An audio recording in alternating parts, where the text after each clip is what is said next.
Assalamualaikum warahmatullahi wabarakatuh. Apa khabar semua? Salam Jumaat, salam penuh keberkatan kepada semua para pelajar ustaz dan juga ibu bapa sekalian. Hari ini kita akan sambung siri motivasi pagi kita dengan kelebihan menuntut ilmu bagi siri yang ketiga. Apa yang ingin ustaz kongsikan di sini? Saya akan beritahu kepada semua tentang dua lagi kelebihan dalam menuntut ilmu.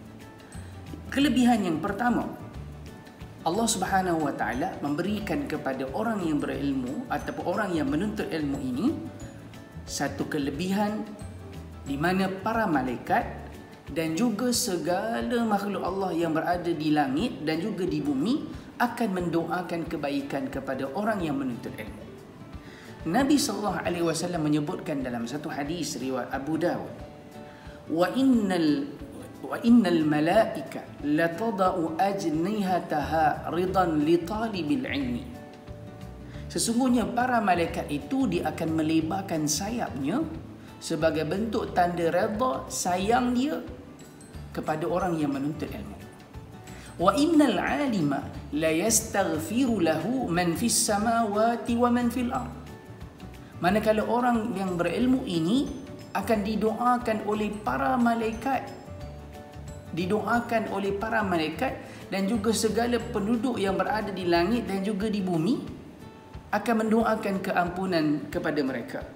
Wal hitanu fi jawfil ma, dan juga termasuk ikan yang berada di dalam lautan. Ingat, ikan berapa ekor yang ada kat dalam lautan? Bukan satu, dua, banyak. Daripada dulu sampai sekarang tak habis-habis ikan dalam laut. Hari ni makan ikan tak? Mak masak ikan ke masak apa hari ni? Si special kan? Baik, itu bukan poin ustaz. Poin saya nak seru kat sini adalah ikan pun dalam laut pun doa kepada orang yang menuntut ilmu. Jadi adik-adik yang ada di rumah sana, jangan malas menuntut ilmu. Jangan rasa beban nak menuntut ilmu ni. Waktu ni lah kita nak tambah ilmu kita, walaupun dalam keadaan kita tak boleh nak keluar rumah, tapi semangat kita nak belajar ilmu, nak belajar daripada mak ayah kita, nak belajar daripada adik-beradik kita, abang kakak kita adalah sangat-sangat dialukan. Sebab apa? Sebab semua yang makhluk Allah akan mendoakan kebaikan buat diri kita, untuk kebaikan dunia kita dan juga akhirat kita. Poin yang kedua yang Ustaz ingin sebutkan pada hari ini adalah orang yang berilmu adalah orang yang paling takut kepada Allah Subhanahu wa taala. Apa maksudnya? Orang yang paling takut kepada Allah adalah orang yang paling taat pada perintah Allah. Sebab dia tahu kalau dia buat salah, apa kesan akibat dia. Kalau dia buat baik, apa yang Allah akan bagi kepada dia. Jadi orang yang berilmu ini adalah Allah berikan mereka ini sifat keistimewaan takut kepada Allah dan taat perintah Allah. Seperti mana firman Allah dalam surah Fatir ayat ke-28, innama yakhshallahi min ibadihil ulama. Sesungguhnya orang yang paling takut kepada Allah adalah di kalangan orang-orang yang berilmu. Jadi ibu bapa sekalian, kalau nak anak kita ini takut pada Allah Subhanahu wa taala, takut juga dan rajin untuk melakukan perintah Allah Subhanahu wa taala, maka galakkan mereka untuk menuntut ilmu. Dan adik-adik sekalian, untuk sayang Allah, untuk masuk syurga Allah Subhanahu wa taala, maka jadilah orang yang sentiasa cinta kepada ilmu dan sentiasa mencari jalan untuk menuntut ilmu. Kerana para ulama ada menyebutkan bahawa man kana billahi a'raf kana lillahi akhwaf. Seseorang yang paling mengenali Allah adalah dia yang paling takut kepada Allah Subhanahu wa taala.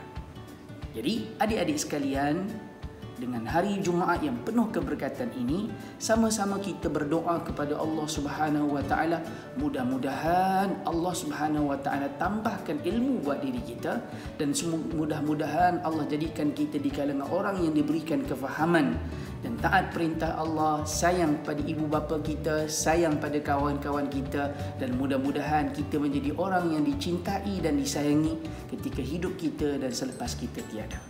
Jadi ingat, motivasi kita untuk hari ini, teruskan menimba ilmu, teruskan mencari redha Allah Subhanahu wa taala.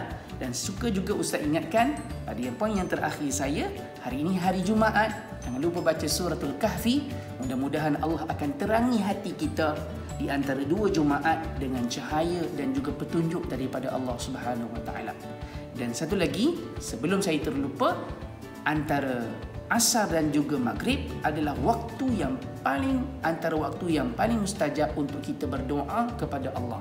Jadi doa sama-sama, mudah-mudahan COVID-19 ini akan berakhir dan seluruh rakyat Malaysia ataupun seluruh penduduk di atas muka bumi ini, mereka akan dapat manfaat dan mereka akan menjalani kehidupan seperti biasa. Saya akan jumpa awak nanti kat Sekolah Tinta. Kita boleh playtime sama-sama, kita boleh makan sama-sama, kita boleh storytelling sama-sama. Minggu depan nak dengar storytelling tak? Nanti Ustaz fikirkan ya. Kita jumpa lagi. Bye. Assalamualaikum warahmatullahi wabarakatuh.